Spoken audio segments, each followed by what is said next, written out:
Olá pessoal, sejam bem-vindos. Essa é a aula número 5 de Física Moderna e hoje a gente vai falar sobre a prova da relatividade. Bom, na última aula eu comentei um pouquinho com vocês sobre aquela noção de espaço e tempo, né, que o Einstein estava falando na teoria da relatividade dele. Imagine como se o espaço-tempo como uma coisa única, né? E como ela se fosse o palco onde todo o universo apresenta seu show.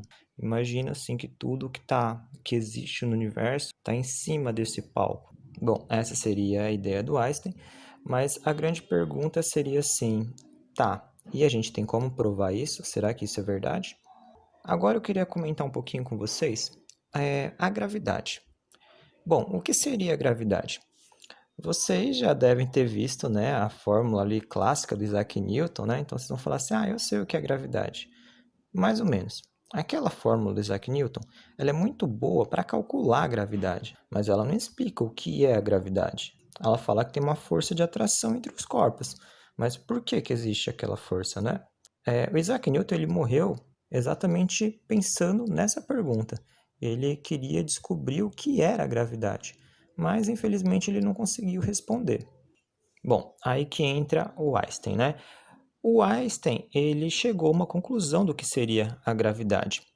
O que que ele pensou? De acordo com o conceito dele do espaço-tempo, o espaço-tempo ele é o palco lá do nosso show, mas tem um detalhe sobre esse palco.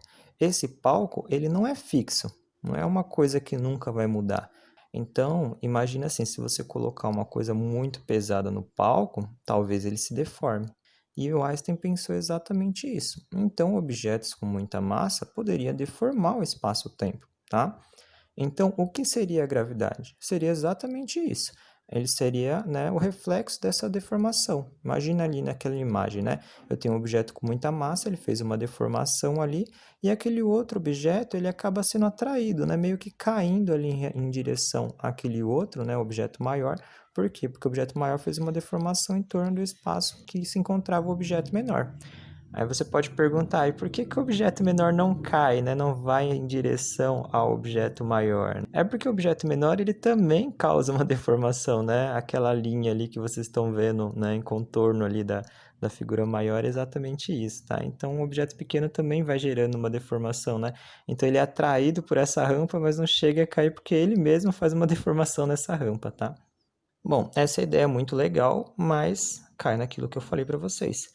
Como provar isso? Talvez até mais difícil do que chegar nessa ideia seria provar essa ideia, né? Aí que entra mais um momento brilhante do Einstein. Ele teve uma ideia de como provar essa teoria. Bom, a ideia que ele teve foi a seguinte: imagine aquela primeira figura. Se você está olhando uma estrela, a luz ela caminha em linha reta, né? Então você olhando ali para ela, você vai saber a posição dela, certo? Bom, agora olha a ideia dele. Como ele falou que objetos poderiam deformar o espaço-tempo, se tiver alguma coisa na frente daquela estrela, entre você e a estrela, aquele objeto vai deformar o espaço-tempo, certo? E a luz, ela sempre anda em linha reta. Se o espaço estiver deformado, ela vai andar em linha reta dentro daquele espaço deformado, né? Ou seja, ela vai acabar acompanhando essa deformação. E você vai enxergar a estrela numa posição que ela não está, né? Olha lá a estrela vermelha, ela não existe, né? Aquela estrela vermelha ali. Na realidade, você só acha que ela existe, né? Por causa que o espaço ele foi deformado, né? A luz passou por ali e acabou fazendo uma curva. Essa ideia poderia ser utilizado, né? Só que tem um probleminha. Como que a gente conseguiria usar um objeto com massa suficiente para deformar o espaço? O que que o Einstein pensou em usar no experimento dele? Ele pensou em usar o Sol. Como assim usar o Sol? O Sol ele tem muita massa, né? Então ele vai causar uma deformação.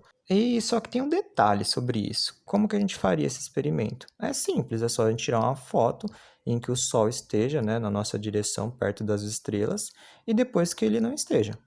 Só que o problema é assim, para tirar uma foto entre você, o Sol e uma estrela, o Sol vai estar na frente dessa estrela, certo? E o Sol, durante o dia, o brilho dele é muito intenso, então você não ia conseguir ver as estrelas que estão ao redor, né?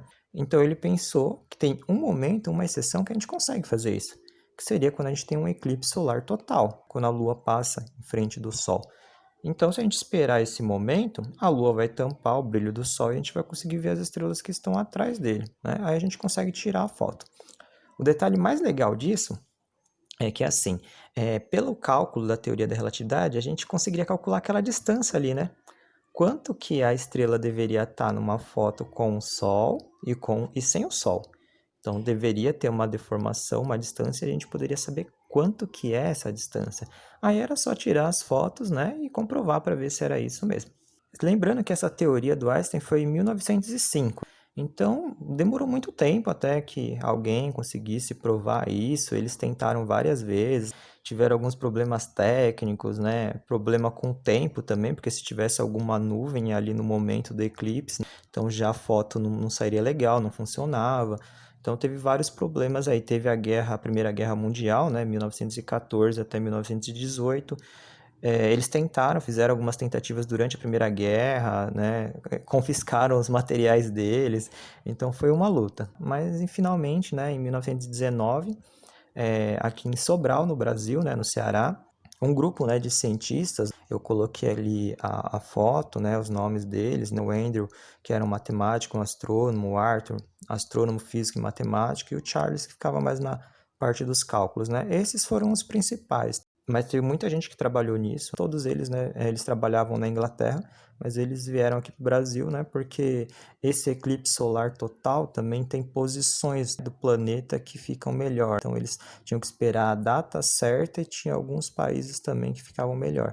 Então eles vieram para o Brasil para realizar esse trabalho e conseguiram, né? Conseguiram realizar essa foto, fizeram os cálculos e provaram realmente que o Einstein estava certo. Bom, eu queria também aqui falar com vocês uma pessoa que foi muito importante em todo esse processo, que foi o Henrique, né? Que ele era o diretor do Observatório Nacional aqui do Brasil, porque ele que ajudou, né, todo o pessoal da Inglaterra que veio para cá, montou toda a infraestrutura, né, necessária. Então, eu acho que até mais importante do que provar a teoria do Einstein, eu acho que foi esse momento de união. A ciência acabou unindo vários países. Então, os ingleses saíram do país deles, a maioria nem era físico, mas vieram aqui para o Brasil, né? O pessoal aqui do Brasil acolheu o pessoal, ajudou, e tudo isso para provar a teoria de um alemão judeu, né? E isso um ano depois da Primeira Guerra. Então, acho que foi um momento de parceria, de coletividade, né? Onde que a raça humana, né? Ela sobressaiu acima de qualquer coisa, né? Se um dia vocês tiverem a oportunidade de conhecer, né, Sobral lá no Ceará, essa segunda foto é uma estátua que fizeram em homenagem ao Albert Einstein. Aí vocês podem estar lá conhecendo. Bom, essa foi a aula sobre a prova da teoria da relatividade. Espero que vocês tenham gostado. Qualquer dúvida é só vocês mandarem uma mensagem e até a próxima.